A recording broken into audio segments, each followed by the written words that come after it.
Start करते हैं। Last class देखिएगा हम लोगों ने 2018 का ग्रुप बी का 1 नंबर सब तक बनाया था। 2 मार्क्स हम लोगों का कंप्लीट हो चुका है। हम लोग 4 मार्क्स वाले सम में एंटर कर रहे हैं। 4 मार्क्स वाला चैप्टर क्या बताया था आप लोगों को? आप लोगों का 8 सम्स आएगा कि 8 चैप्टर है, ठीक है। 4 इंटू क्या ना 50 मार्क्स से क्वेश्चन नहीं क्या कुछ ग्रुप तोड़ा गया, हर चैप्टर से ये सम्स आएगा। मैंने लास्ट क्लास परम्यूटेशन कॉम्बिनेशन का सम्स कराया था आपको, जिसमें 6 5 जेंटलमैन 7 जेंटलमैन और 4 लेडीज करके था। एग्जैक्टली 2 और एटलीस्ट 2 वाला झमेला था, कर दिया हम लोगों ने। ये किसका है? बाइनोमियल थ्योरम का है। बाइनोमियल थ्योरम में हम लोग क्या करते हैं बेटा, सिंपल से बात सुनना। अगर बोला जा रहा फाइंड द टर्म ऑफ, अच्छा इसका मतलब क्या है, चैप्टर लोग पूरा देखिए 3 पार्ट पीछे का बनाया हुआ है। मैंने सिखाया था ना a प्लस बी का होल स्क्वायर का फॉर्मूला क्या आपको आता है? हाँ तुमने बोला हाँ, a square plus 2 a plus B square. फिर मैंने पूछा था आपसे a प्लस बी का होल क्यूब, तुम बता पाओगे? हाँ sir, a cube plus 3a square b plus 3ab square plus b cube. फिर मैंने तुमसे पूछा था a प्लस बी का होल स्क्वायर, बता पाओगी? चुप हो गया तुम लोग। सर चलो बता भी दिया, बहुत लोग तोड़ ताड़ के स्क्वायर कर लेंगे। इसका 60 बता पाओगी? नहीं ना, क्यों? आगे जाकर नहीं बता पाएंगे। इसको सॉल्व करने के लिए एक चैप्टर, इसका नाम क्या होता है? बाइनोमियल एक्सपेंशन, बाइनोमियल थ्योरम्स को बोलते हैं। इसका मतलब ये है कि मान लो कोई एक सम्स है, क्या है? कोई एक सम्स है, ये अगर इसमें कितना टर्म है बेटा, पावर कितना है? पावर अगर 15 है, पावर 15 है तो टर्म कितना टूटेगा बेटा? 16। पावर अगर 15 है तो टर्म कितना टूटेगा? 16, याद रहेगा। अगर पावर 15 है तो टर्म कितना होगा? 16। ऑलवेज याद रखना बेटा, अगर कोई तुमसे पूछे number of term, number of term कितना टर्म होगा, बोलना n+1। ये फॉर्मूला प्लीज रिक्वेस्ट है साइड उतार लो, कि 2 मार्क्स से पूछा हुआ है कि अगर सम दे दिया, बोलेगा बताओ कितना टर्म होगा। अगर पावर 15 है तो टर्म कितना होगा? 16। तुम खुद देख लो बेटा, a प्लस बी का होल स्क्वायर में पावर कितना है? 2। पावर कितना है? 2। टर्म कितना टूटता है देखो, a square plus 2ab plus B square, कितना टर्म है? 3। एक ज्यादा, जितना पावर होगा उससे ज्यादा। तो यहाँ पावर कितना है? 15, तो टर्म कितना होगा? 16। अच्छा तुम 16 टर्म होगा सर, लेकिन 16 टर्म में मिडिल टर्म क्या होगा सर? अगर तुमसे पूछ रहा है find the value of the, sorry term middle नहीं पूछा, ये independent of x. Independent of x का मतलब सर वो टर्म जिसमें एक्स नहीं होना चाहिए, वो टर्म जिसमें एक्स नहीं होना चाहिए। सर इस चैप्टर में केवल एक ही फॉर्मूला है, क्या फॉर्मूला है? जनरल टर्म का। किसका? General term. जनरल टर्म निकालने का एक फॉर्मूला है, T R plus 1 is equal to N C R X का power n minus R A का पावर r। ये क्या है बेटा? जनरल टर्म का फॉर्मूला। किसका है? जनरल टर्म का फॉर्मूला है। वर्ड देखिए बेटा, जनरल टर्म का फॉर्मूला ये रहा। सिंपल सा हमको पता, सर हमको क्या नहीं पता? सर कौन सा टर्म, वैल्यू बोला है क्या? Find the value of independent of x. X का इंडिपेंडेंट पूछे ना हमसे, हमको आर पता है सर? नहीं। कौन सा टर्म है वो पता नहीं हमको। आर का एन कितना बेटा? 15। 15 सी आर एक्स इसको बोलते हैं बेटा, इसको हम एक्स बोलता है और इसको हम ए बोलता है। तो पहला वाला जो टर्म है 2x का पावर 15 माइनस आर और -1/√x का पावर r। ये फॉर्मूला बैठाने में किसी को कोई दिक्कत है? कि जहां पर n लिखा था उसकी जगह हम क्या लिखेगा? 15। और जहां पर r लिखा था वो तो पता ही नहीं कौन सा टर्म है, वो r ही रहेगा। और जहां पर x लिखा था वो मेरा पहला टर्म 2x है, और जहां पर a लिखा था वो मेरा सेकेंड टर्म -1/√x है।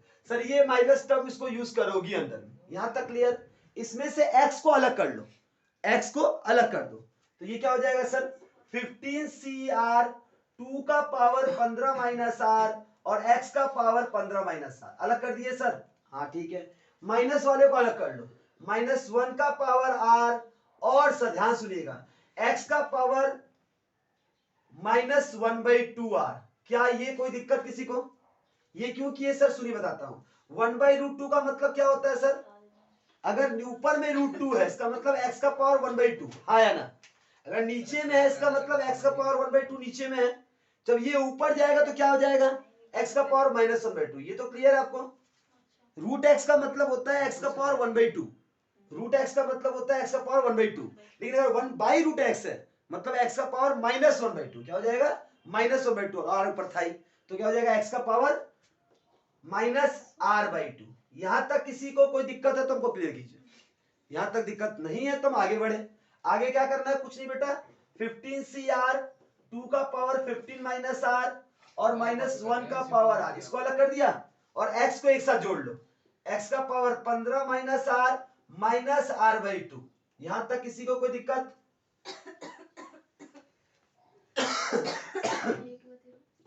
15CR x का पावर एलसीएम 2 लेगा, 15 दूना 30 minus 2R minus R, 15CR 2 का पावर 15 माइनस R माइनस 1 का पावर R, x का पावर 30 माइनस 3R/2। ये कंफर्म समझ में आया कि नहीं बेटा? ये तो क्लियर है कि कंफर्म कीजिए एक बार। देखो बाबू यहां तक क्लियर हो गया। अब इसके बाद क्या बोला सर? इंडिपेंडेंट क्या बोले? यहां पर देखिएगा, independent of x. Independent of x का मतलब होता है सर कि एक्स का पावर नहीं होना चाहिए, एक्स नहीं होना चाहिए। जब भी इंडिपेंडेंट ऑफ एक्स बोले मतलब ये वाला वैल्यू जीरो होना चाहिए। क्या होना चाहिए? अगर एक्स का पावर जीरो हो जाता है उसको वैल्यू 1 बोलते हैं। तो इंडिपेंडेंट ऑफ एक्स का मतलब एक्स नहीं होना चाहिए। तो क्या करेंगे हम लिखेंगे 30 minus 3R/2 sorry is equal to 0। इससे आर का वैल्यू निकाल लो sir. 30 minus 3R is equal to 0, तो 3R is equal to 30, then R equal to 30/3 कितना आ गया? 10। R का वैल्यू अगर 10 होगा तब ये क्या हो जाएगा? Independent of x. 10 का मतलब कौन सा टर्म? अगर R 10 है तो 11 टर्म है। बोला जितना टर्म होगा R उससे एक कम होगा, जितना टर्म होगा R उससे एक कम होगा। R अगर 10 है तो टर्म कितना है? 11, मतलब 11वां टर्म। अगर पूछेगा कौन सा नंबर ऑफ टर्म, पूछेगा कौन सा number of term independent of X है, बोलोगे क्या? 11 term. R is equal to 10, then number of term, number of term is 11। 11वां जो टर्म है वो क्या होगा सर? 0 होगा। क्या होगा? 11वां टर्म इंडिपेंडेंट ऑफ एक्स होगा। यहां तक क्लियर है? अगर 11वां टर्म इंडिपेंडेंट ऑफ एक्स है तो बस इसमें वैल्यू पुट कर दीजिए। क्या करना है आपको? 15C, देखो इसी में, इसी लाइन वाले में मुझे वैल्यू पुट करना है। 15C 10, 2 का पावर 15 माइनस 10 और माइनस 1 का पावर 10। कुछ नहीं करना है, x तो 0 हो जाएगा, तो यहाँ वैल्यू पुट मत करना। इस वाले में से इस वाले में मुझे क्या करना है? r का वैल्यू पुट करना है। क्या करना है? r का वैल्यू पुट करना है। तो क्या आ गया बेटा? 15C 10 का मतलब होता है 15 को 10 कदम पीछे ले जाना है। क्या करना है? 15 को 10 कदम पीछे ले जाना है। तो क्या हो जाएगा? अच्छा याद रखना बेटा, हम सिखाया था इसको ऐसे, तो पीछे तोड़ो। 15 14 13 12। अच्छा हम बोला था देखो 15 को 10 कदम ले जाओ, या 15 में से 10 गया 5 आया, 15 को 5 कदम पीछे ले जाओ। दोनों का मतलब एक ही होता है, दोनों का मतलब एक ही होता है। देखिएगा 15 14 13 12 11, मैंने क्या बोला? 15 को 10 कदम पीछे ले जाओ, या 15 में से 10 गया 5 कदम पीछे ले जाओ, बात एक ही है। नहीं तुमको कंफ्यूजन हो तो पूरा 10 पीछे ले जाता है एक बार। 11 10 9 8 7 6, 1 2 3 4 5 6 7 8 9 10, और 10 को 1 तक ले जाओ। 10 9 8 7 6 5 4 3 2 1। देखो 10 से 6 तक तो पूरा कट जाएगा, कटा। फिर क्या हो जाएगा? यहाँ पर 5 से 15 कटेगा 3 बार में, 3 से 3 कट गया। फिर 4 से 12 कटेगा 3 बार में, 3 बार में। 2 से 14 कटेगा 7 बार में। तो मल्टीप्लाई कितना है बेटा? 7 गुणे 13 गुणे 3 गुणे 11 कितना होता है हमको? 7 into 13 into 3 into 11, 7 13 3 11, 3003 into sir 2 का पावर कितना है सर? 15 में से 5, तो 30 को 3003 को 32 से गुणा कर दो। 96096। कौन सा नंबर ऑप्शन था? 3, सी नंबर। बी नंबर कोई ऑप्शन देखो, ऐसे ये जो आंसर जहां होगा लगा देना। देखो 4 मार्क्स में अगर क्वेश्चन देगा, अगर 4 मार्क्स में क्वेश्चन देगा तो स्टैंडर्ड देगा, लोकल नहीं देगा। और तो आपको पूरा एक्सपेंड करके वैल्यू निकालने वाला ही देगा। और इस तरीके का सब में आपको कोई दिक्कत है तो हमको क्लियर कर लीजिए। यहां तक क्लियर है? ठीक है। ये वाला लॉग का सम से ये क्या सीयू का पॉपुलर सम्स है, वो 1 साल या 2 साल गैप करके ये सम कॉपी पेस्ट करता है। अगर ये सम्स आ जाए तो बिना आपको समय वेस्ट किए हम एक सीधा बताता है, आंसर लॉग 2 ही होगा। इसको मार दीजिए। अगर ये सम कॉपी पेस्ट आता है, कॉपी पेस्ट का मतलब आप खाली चेक करें 7 लॉग ऐसा टर्म में कुछ न कुछ वर्ड आता है ना, जब बस ना देख लीजिएगा, क्योंकि टाइम वेस्ट नहीं हो। मैं करूंगा तो लंबा जाएगा, हम समझा रहे कैसे करूंगा। ये लॉग 2 होता है। हो सकता है कि इस साल आ जाए, क्योंकि 18 में आया था, तो 19 20 21 गैप थोड़ा अच्छा हुआ है, तो रिपीट ये क्वेश्चन कर सकता है। मैं नहीं बोला यही आएगा, सीयू कुछ भी कर सकता है। नहीं आया तो सॉल्व कीजिएगा, नहीं तो ये वाला आया तो कॉपी पेस्ट करके सॉल्व मत कीजिएगा, टाइम बचेगा। अच्छा करते कैसे सर? सिंपल क्वेश्चन है। 7 ये रहा, लॉग क्या है? m/n, लॉग m/n का तो माइनस करते हैं, तो उसको हम लिखेंगे log 16 माइनस log 15। यहां तक तो याद है आपको कि मल्टीप्लाई में क्या करते हैं प्लस और डिवाइड में क्या करते हैं माइनस। तो अगर डिवाइड में है तो माइनस कर देंगे। Plus 5 log 25 minus log 24 plus 3 log 81 minus log 80। यहां तक क्लियर सबको। अब इसके बाद क्या करना है बेटा, तोड़ना है। 7 मिडिल ब्रैकेट log 16 क्या होता है बेटा 2 का पावर 4। 16 को मैंने मिडिल टर्म फैक्टराइज किया तो 2 आया 4 बार 2 का पावर 4। 15 को मिडिल टर्म फैक्टराइज किया तो आया सर 5 इंटू 3 क्या आया 5 गुणे 3। यहां तक क्लियर। मैं सबको तोड़ूंगा खाली। प्लस 5 25 को किया तो आ गया सर 5 का स्क्वायर। 24 को किया तो आया सर 2 का पावर 3 इंटू 3 कि 24 क्या 8 तिया 24 होता है।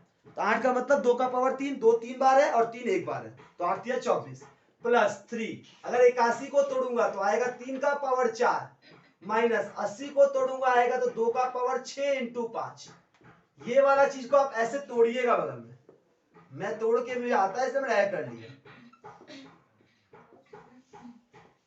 तो कितनी बार है, जो नंबर जितनी बार होगा वो उतने पावर चल जाएगा। 1 2 3 4 2 पावर में चला गया इंटू 5 ऐसे लिखेंगे। जो नंबर जितनी बार रिपीट करे तब पावर जाके कर लिया। ऐसे सबको तोड़ा मैं। क्या ये लाइन में किसी को कोई दिक्कत? ये वाला क्लियर हो चुका आपका? अगर ये क्लियर है तो करना कुछ नहीं है बेटा, जो पावर में होगा उसको बाहर खड़ा कर देना। 7 ये होगा 4 log 2 माइनस, अच्छा पहले बाहर माइनस है और मल्टीप्लाई का मतलब होता है प्लस। अगर मैं इसको ब्रेक करूंगा तो क्या हो जाएगा सर log 5 माइनस log 3। क्यों सर? क्योंकि अगर मैं इसको तोड़ता हूं, ध्यान बेटा ये रहा, अगर मैं इसको तोड़ता हूं तो क्या आएगा log 5 प्लस log 3 होता है, ब्रैकेट बाहर माइनस है तो माइनस log 5 माइनस log 3। देखिए एग्जाम में आपको इतना ज्यादा सॉल्व नहीं करना है कि जितना बड़ा हो जाए। एग्जाम में आपको सॉल्व के मार्क्स नहीं मिल रहा, आंसर मार्क्स मिल रहा। तो आप लोग खाली इतना कर लीजिएगा, बाहर माइनस है तो प्लस का जगह माइनस हो जाएगा। यहां तक क्लियर है? सीधा आंसर लिखने से मार्क्स एकदम एकदम एकदम, उसको कोई फर्क नहीं पड़ता कि आप सॉल्व कहाँ किए। आपका रफ वर्क वो चेक भी नहीं करता है, वो कूड़े के भाव फेंका जाएगा। आपके क्वेश्चन पेपर में ही तो आप लेके चल जाते हैं ना घर। वो रफ क्या किए उससे मतलब ही नहीं है, उसको सीधा मतलब उसका आंसर अगर आ गया मार्क्स देगा। लेकिन आंसर आएगा कैसे, आगे वाला कि पीछे वाला, वो आप समझिए। जैसे आ जाए आंसर आ जाए। आगे पीछे भी विवेकानंद बैठे हुए था, बस इसीलिए तो बोल रहे आप वो बुद्धिमान बने कि आप दूसरे को बताएं, इसलिए वो लायक बन जाएंगे। तब आप यहाँ पढ़ेंगे। तो ये वाला भाग आ जाएगा क्या, 3 log 2 माइनस log 3 प्लस 3। ये होगा 4 log 3 minus 4 log 2 minus log 5। यहां तक में किसी को कोई दिक्कत? एकदम सिंपल सा, मैंने बाहर निकाल दिया नंबर और माइनस को माइनस लिखवा दिया। यहां तक क्लियर? यहां तक कॉपी कर लीजिए पहले, फिर हम आगे बताएगा। अब इसको सॉल्व करें बेटा। 7 4 जा 28 log 2 minus 7 log 5 minus 7 log 3 plus 5 2 जा 10 log 5 15 log 2 5 log 3 3 2 जा 12 log 3 12 log 2 3 log 5।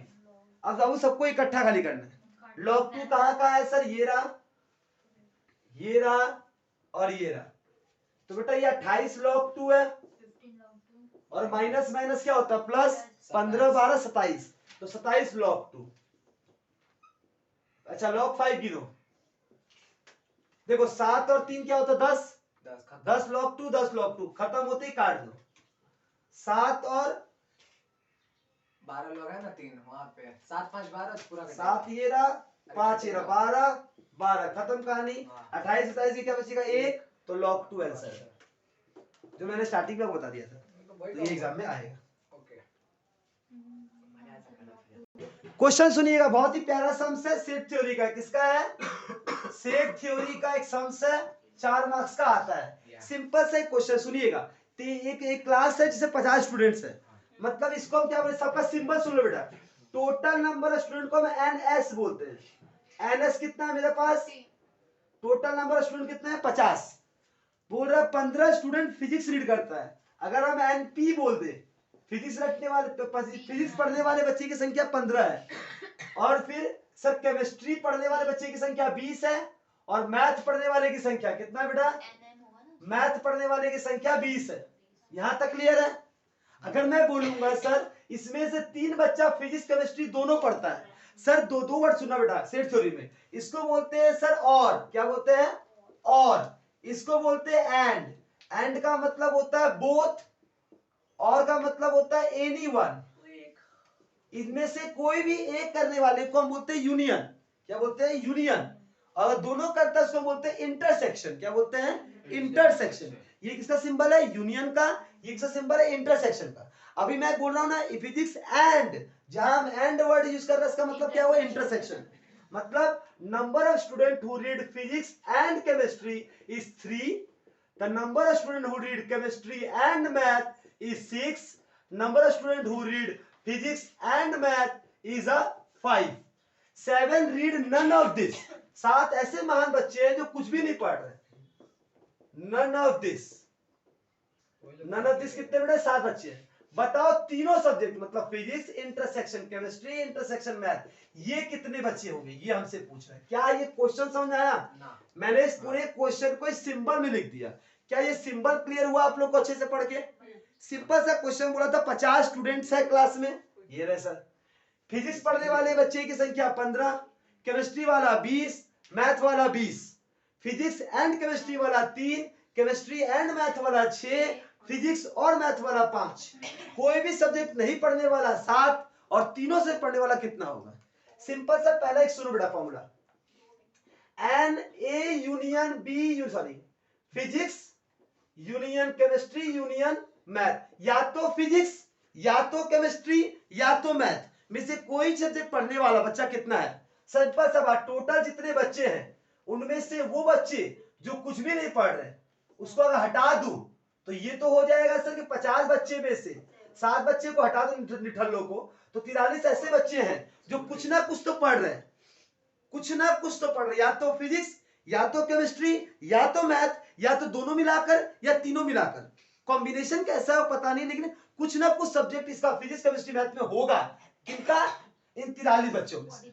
ये क्लियर है सर? इसका एक छोटा सा फॉर्मूला होता है P union C union M का, number of physics plus number of chemistry plus number of math, तीनों को जोड़ दिया, minus number of physics intersection chemistry, number of physics intersection math, number of ये क्या नाम है केमिस्ट्री इंटरसेक्शन मैथ, फिर plus number of physics chemistry math. Simple सा बात बेटा सुन लो, ये तीनों को ऐड करेंगे और जहां दो कॉम्बिनेशन है उसको लेस करेंगे और तीनों कॉम्बिनेशन को ऐड करेंगे, ये एक तो फॉर्मूला होता है सिंपल सा। ये फॉर्मूला पता है तो आंसर निकल गया आपका, क्योंकि यहां पर लिखोगे 43, यहां पर लिखोगे तुम कितना 15, यहां लिखेंगे 20, यहां लिखेंगे 20, यहां लिखेंगे 3, 6, 5 और यहां लिखेंगे पता नहीं, ये हमको निकालना है। पहले इनको सॉल्व कर लो बेटा। 43 20 20 40 50 55, 55 में से 6 5 11 3 14, 55 में 14 गया कितना बचेगा बेटा 41, तो ये 41 plus N P intersection C intersection M, तो कितना बचेगा सर? उसको मल्टीप्लाई भेज दो, 43 में से 41 गया, बचा कितना 2 बच्चे ऐसे हैं जो तीनों सब्जेक्ट पढ़ रहे हैं। ये हुआ एक फॉर्मूला से, तो फॉर्मूला से निकालने वाला चीज आपके आसान होगा। हम इसको एक वेन डायग्राम से भी आपको सिखाया बनाना है, पहले इसको कॉपी कर लीजिए। देखिएगा इसी सम्स को हम एक डायग्राम से समझाने का प्रयास कर रहे हैं। देखिए इसको बोलते हैं वेन डायग्राम। क्या बोलते हैं? Venn diagram. ये मान लो ये क्या है सर? केमिस्ट्री है, ये क्या है सर? फिजिक्स है, और ये क्या है सर? आपका मैथ है।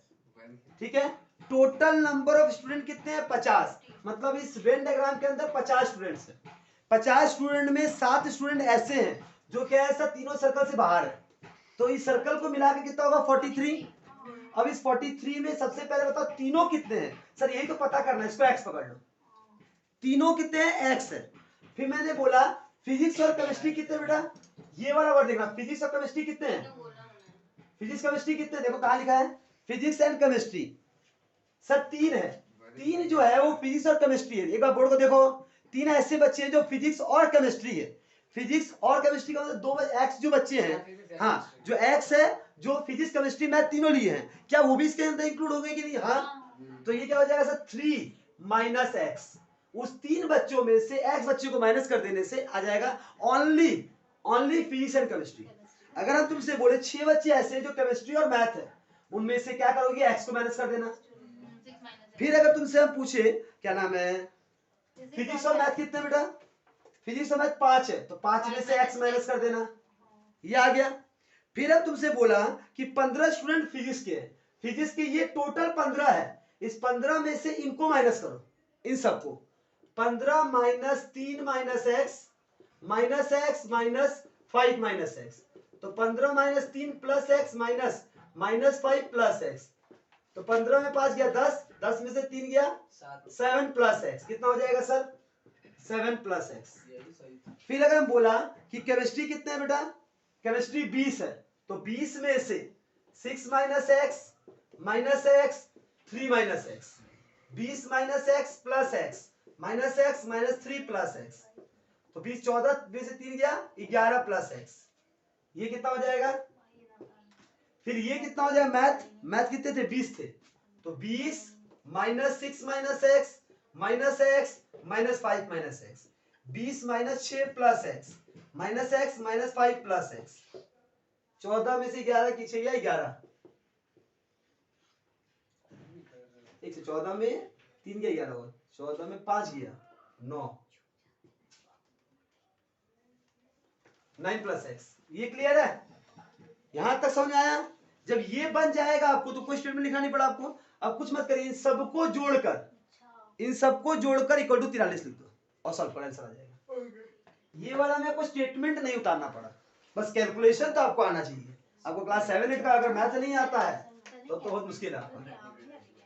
यहाँ देखिए क्या करना है बेटा, 11 plus X plus 3 minus X plus 6 minus X plus 7 plus X minus plus 5 minus X plus 9 plus X equal to 43।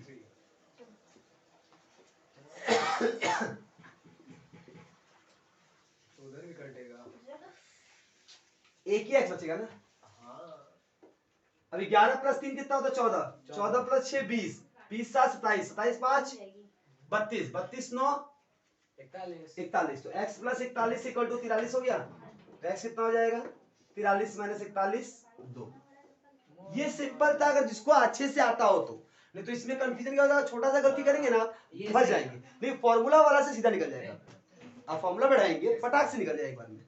Formula बैठा धड़ा धड़ा के आ जाएगा, नहीं दिखेगा। देखिए मिस्टर एस सेन बोरो मतलब एक सिंपल इंटरेस्ट कंपाउंड चैप्टर है। किसे चल रही है? Simple interest compound. Mister S Sen borrow किया 6000 फ्रॉम अ मनी लेंडर। एक मनी लेंडर से इन्होंने क्या किया? पैसा बोरो किया है। क्या बोला? मिस्टर एस सेन बोरो किया 6000 from money lender, he could not pay any amount in a period of 4 year. 4 साल के दौरान इसने एक भी रुपया पेमेंट नहीं किया है।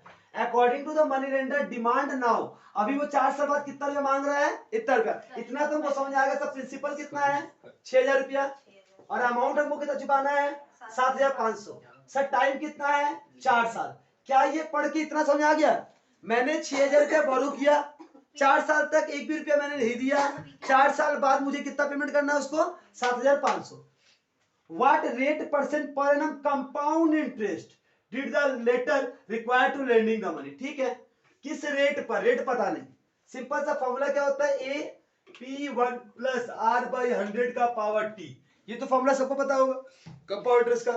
अमाउंट कितना है? 7500।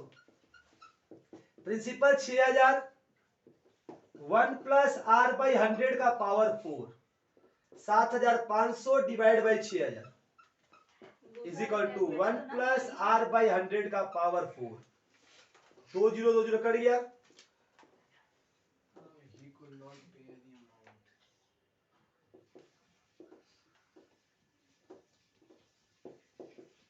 5 बाई 4, 1 प्लस R बाई 100 का पावर 4। अब आपके हाथ में कैलकुलेटर है सर, ये पावर 4 है। 4 का मतलब क्या होता है? रूट का रूट। एक बार रूट को बोलते हैं 2, एक और रूट को बोलते हैं और 2। बस 5 बाई 4 करो ब्रैकेट में, हाँ 5/4 5/4 कितना होता है 1.25 होगा ना 1.25 कितना है बेटा 1.25 इसका एक बार रूट फिर एक बार रूट दो बार रूट मार दो एक बार रूट फिर एक बार रूट 1.05 दो बार रूट मारा अरे रूट को छोड़ो कम आ तो गया 1.05 इनटू इक्वल टू कुछ नहीं करना है 1.2 ये क्या ना 5 डिवाइड बाई 4 एक बार रूट और एक और बार हाँ एकदम सही है 1.05 1 प्लस r बाई 100 क्लियर अब इसको क्या करना है इसको 1 को उधर भेज दो 1.05 अच्छा पॉइंट का 4 डिजिट ले बेटा ज्यादा अच्छा रहेगा 737 पीरियड ऑफ 4 इयर्स इसलिए दिख नहीं रहा माइनस 1 r बाई 100 तो कितना हो जाएगा 0.05737 r बाई 100 मल्टीप्लाई करेंगे तो दो डिजिट फुल स्टॉप हो जाएगा तो हो जाएगा 5.737 r मतलब अप्रोक्स कर लो जो कि ऑप्शन में दिया रहेगा 7% या तो 6 बोल दे तो भी सही है 5 पॉइंट समथिंग कुछ दे तो भी सही है अब क्या है चेक करता हूं हाँ ऑप्शन दिया है तुम्हारा 3.6 4.7 5.7 नन ऑफ दिस क्या होगा 5.7 इसलिए बोला ना 3 लो क्या सुविधा रहेगा जहां मैंने वहां 5 लेता फंस जाता मैं है ना कि 5.5% आ जाता देखिए 5.7 होगा इसीलिए पॉइंट के बाद हमेशा 4 डिजिट लेना या 6 डिजिट लेना इससे आपका आंसर जो होगा एग्जैक्ट आएगा जहां आप एक या दो डिजिट गेम खेलेंगे फंस जाएंगे आप इसीलिए ये डिजिट लोगों को फंस या तो ऑप्शन हम ये रहता तो हम ले लेते ये ऑप्शन नहीं है तो ये हटा दे क्या लेगा 5.7 कोई दिक्कत किसी को 4 या 6 5 में सर आप डायरेक्टरी बंद करिए हमको उतारना है, दिख नहीं रहा है अभी यहां उतार लो कहां से लिखे बोलो हम देखिए अब क्वेश्चन नंबर 10 6 7 8 9 मैं अभी नहीं कराऊंगा और नेक्स्ट पार्ट में करूंगा जब पढ़ाया जाएगा तब होगा अभी तक मैंने जितना पढ़ाया उस चैप्टर से रिलेटेड मैं सबको खाली कर रहा हूं तो इसमें क्या लिखा है बेटा ये डाइस वाला क्वेश्चन में प्रोबेबिलिटी का सम्स है टू अनबाइस्ड ये स्पेलिंग गलत है अनबेस्ड डाइस आर थ्रोन बोला अगर टू थ्रोन कर टोटल आउटकम कितना होगा बेटा टोटल आउटकम पहले निकाल लो टोटल आउटकम फॉर्मूला क्या होता है कितना होता है एक डाइस में 6 होता है तो कितनी बार थ्रो कियो 2 बार 6 का स्क्वायर मतलब 36 टोटल नीचे होगा The probability that sum of the face equal exist 10 या 10 से ज्यादा सर 10 आने का चांस कौन कौन सा बताओ तो पहले हमको अगर 10 लाना सब पहला डिजिट को एकदम हाईएस्ट 6 पकड़ लो 6 4 इसको कम करो इसको बढ़ाओ 5 5 और 4 6 इससे हो सकता है क्या खत्म कहानी अभी 11 आने का चांस क्या है बेटा 6 5 6 6 11 हो गया फिर 5 6 12 आने का चांस कितना होगा बेटा 6 6 मतलब हो गया सर 3 ये 2 ये एक बात याद रखना बेटा अगर 10 कोई भी नंबर है उसके जहां तुम नंबर बढ़ोगी आउटकम एक कम होता जाएगा अगर ये 3 है तो ऑटोमेटिकली 2 और ये 1 होगा तो कितना 6 हुआ तो प्रोबेबिलिटी क्या हो जाएगा बेटा 6/36 कट के कितना है 1/6 कोई दिक्कत हमको बोला था 10 या 10 से ज्यादा 10 या 10 से ज्यादा 12 10 हो सकता है इसमें तो 3 आउटकम ही है तो कितना 6 हुआ 6 बटा टोटल आउटकम कितना 36 तो कटा 16 आ गया मिल गया 4 मार्क्स ये तो फ्री में 4 मार्क्स दे रहा इसमें कुछ समझ आई हो गया 4 मार्क्स है समझिए डाइस कॉइन बैग से वो निकाला और 4 मार्क्स आता है तो ये अच्छे से बन जाएगा कोई दिक्कत